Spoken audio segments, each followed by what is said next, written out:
हर हर महादेव दोस्तों, महाकाल भक्ति ज्ञान चैनल में आप सबका एक बार फिर से हार्दिक स्वागत है।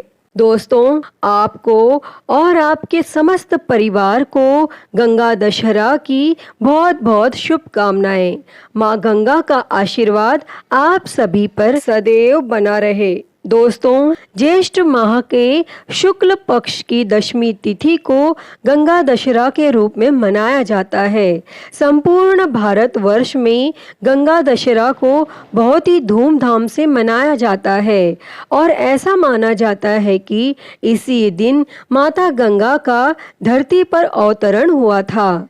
हिंदू धर्म के अंतर्गत गंगा नदी को बहुत ही अधिक पवित्र व माँ के समान माना जाता है और ऐसा कहा जाता है कि जो व्यक्ति माँ गंगा में स्नान करता है उसके सभी पाप धुल जाते हैं। हमारे शास्त्रों में यह भी बताया गया है कि राजा भागीरथ के कहने पर गंगा माँ इस दिन धरती पर अवतरित हुई थी। जो भी व्यक्ति इस दिन सच्चे दिल से माँ गंगा की पूजा करते हैं और गंगा में स्नान करते हैं, उनके सभी पाप धुल जाते हैं और उनके मरणोपरांत मोक्ष की प्राप्ति होती है। तो दोस्तों, आइए अब हम आगे गंगा दशहरा की व्रत कथा सुनते हैं। उससे पहले आप सभी माँ गंगा का जयकारा लगाएं और सभी प्रेम से बोलिए, गंगा मैया की जय। हर हर गंगे। भगवान श्री राम का जन्म अयोध्या के सूर्य वंश में हुआ था। चक्रवर्ती महाराज सगर उनके पूर्वज थे और उनकी केशनी और सुमति नाम की दो रानियां थी। केशनी के पुत्र का नाम असमजस था और सुमति के 60,000 पुत्र थे। असमजस के पुत्र का नाम अंशुमान था। राजा सगर के असमजस सहित सभी पुत्र अत्यंत ही उद्दंड और दुष्ट प्रकृति के थे, परंतु पौत्र अंशुमान धार्मिक और देवगुरु पूजक था। पुत्रों से दुखी होकर महाराज सगर ने असमजस को देश से निकाला दिया और अंशुमान को अपना उत्तराधिकारी बनाया। सगर के अन्य 60,000 पुत्रों से देवता भी दुखी रहते थे। एक बार महाराज सगर ने अश्वमेघ यज्ञ का अनुष्ठान किया और उसके लिए घोड़ा छोड़ा। तब इंद्रदेव ने अश्वमेघ यज्ञ के उस घोड़े को चुराकर पाताल में ले जाकर कपिल मुनि के आश्रम में बांध दिया, परंतु ध्यानावस्थित मुनि इस बात को जान न सके और सगर के 60,000 अहंकारी पुत्रों ने पृथ्वी का कोना कोना छान मारा, परंतु वे घोड़े को न पा सके। अंत में उन लोगों ने पृथ्वी से पाताल तक का मार्ग खोद डाला और कपिल मुनि के आश्रम में जा पहुँचे और वहाँ घोड़ा बंधा देखकर वे क्रोधित हो गए और शस्त्र उठाकर कपिल मुनि को मारने दौड़े और तपस्या में बाधा पड़ने पर कपिल मुनि ने अपनी आंखें खोली और उनके तेज से सगर के 60,000 उद्दंड पुत्र तत्काल भस्म हो गए। और गरुड़ के द्वारा इस घटना की जानकारी मिलने पर अंशुमान कपिल मुनि के आश्रम में आए तथा उनकी स्तुति की।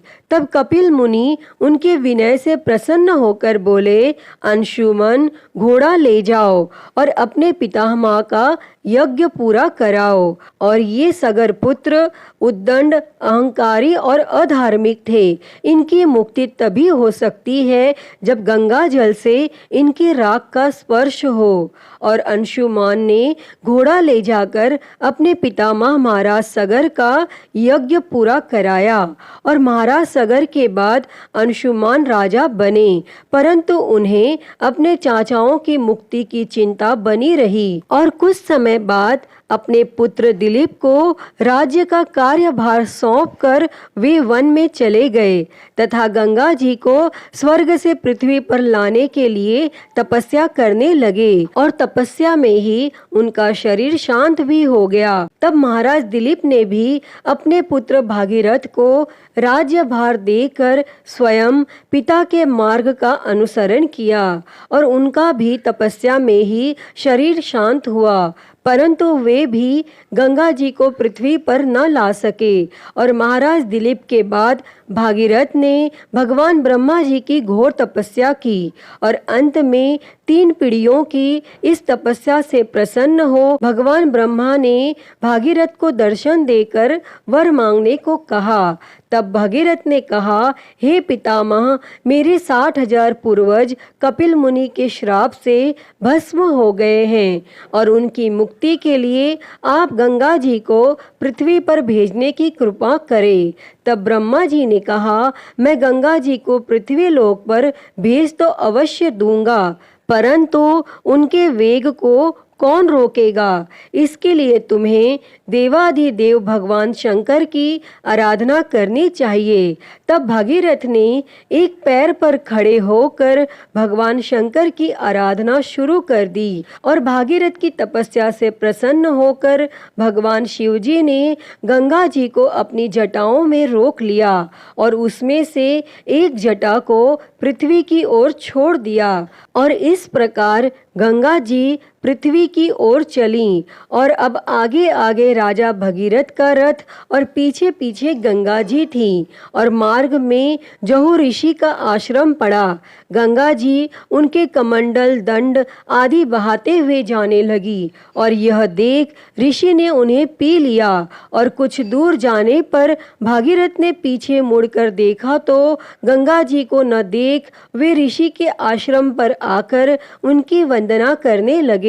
तब प्रसन्न हो ऋषि ने अपनी पुत्री बनाकर गंगा जी को दाहिने कान से निकाल दिया। इसी के लिए देवी गंगा जानवी नाम से भी जानी जाती हैं। भगीरथ की तपस्या से अवतरित होने के कारण उन्हें भागीरथी भी कहा जाता है। इसके बाद भगवती भागीरथी गंगा जी मार्ग को हरा भरा सस्य श्यामल करते हुए कपिल मुनि के आश्रम में पहुंची और जहां महाराज भगीरथ के 60,000 पूर्वज भस्म की डेरी बने पड़े थे और गंगा जल के स्पर्श मात्र से वे सभी दिव्य रूप धारी हो दिव्य लोकों को चले गए। अतः हे गंगा मैया, इस कथा को कहते, सुनते और हुंकारा भरते पर सदैव अपनी कृपा बनाए रखना। तो सभी प्रेम से बोलिए गंगा मैया की जय। हर हर गंगे। तो दोस्तों, मैं उम्मीद करती हूँ कि आपको यह कथा पसंद आई होगी और अगर वीडियो अच्छी लगी हो तो इसे लाइक करें, ज़्यादा से ज़्यादा शेयर करें और कमेंट में गंगा मैया की जय लिखना ना भूलें और महाकाल भक्ति ज्ञान चैनल को सब्सक्राइब कर नोटिफिकेशन बेल को ज़रूर ऑन कर लें। हर हर महादेव। धन्यवाद।